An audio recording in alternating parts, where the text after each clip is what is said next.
গাড়ি শুনলেই মাথায় আসে ইঞ্জিন, তেল, গ্যাস কিংবা ডিজেলের কথা, কারণ এতদিন ধরে সবাই সেটাই দেখে এসেছে। কিন্তু মেক্সিকোর কিছু বিজ্ঞানী যেন গাড়ির এই পুরনো সংজ্ঞা পুরোপুরি বদলে দিয়েছে। এখন সামনে যে ছোট্ট সাধারণ দেখতে গাড়িটা দেখছেন, সেটি আদৌ সাধারণ নয়। এতে নেই কোনো ইঞ্জিন, লাগে না এক ফোঁটা তেল, নেই ধোঁয়া বা শব্দ। এই গাড়িটা চলে একেবারে প্রকৃতির জোরে, সূর্যের আলো আর হাইড্রোজেন গ্যাসে।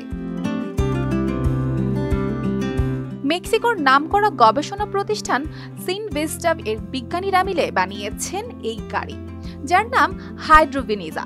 তাদের লক্ষ্য ছিল এমন কিছু তৈরি করা যা পরিবেশের ক্ষতি করবে না, বরং হয়ে উঠবে নতুন যুগের পরিবহন।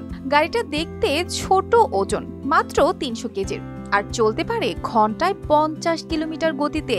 একবার চার্জ দিলে চলে 1.5 ঘন্টা পর্যন্ত। গাড়িটার ভেতরে নেই প্রচলিত কোনো ইঞ্জিন, বরং আছে ফুয়েল সেল, যেখানে হাইড্রোজেন গ্যাস আর অক্সিজেন মিশে তৈরি হয় বিদ্যুৎ। সেই বিদ্যুৎ দিয়ে চলে গাড়ির বৈদ্যুতিক মোটর। আর গাড়িটা যখন থেমে যায়, তখন গায়ে লাগানো সোলার প্যানেল দিয়ে সূর্যের আলো থেকে ব্যাটারি চার্জ হয়। অর্থাৎ রাস্তা বা গ্যারেজ দুটোতেই এই গাড়ি নিজেই নিজের শক্তি সংগ্রহ করতে পারে।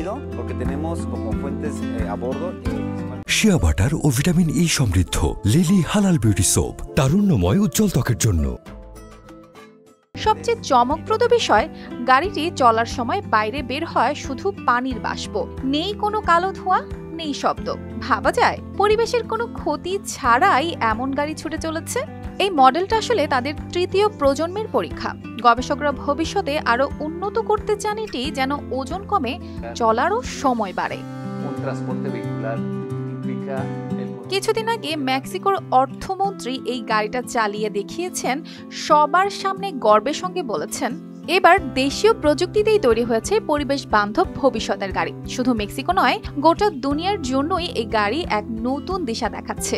গবেষকদের স্বপ্ন, এমন গাড়ি একদিন সবাই ব্যবহার করবে, যেখানে ইঞ্জিন বা তেলের ঝামেলা নেই, শুধু প্রকৃতির শক্তি দিয়েই মানুষ পৌঁছে যাবে গন্তব্যে। অর্পিতা জাহান, RTV।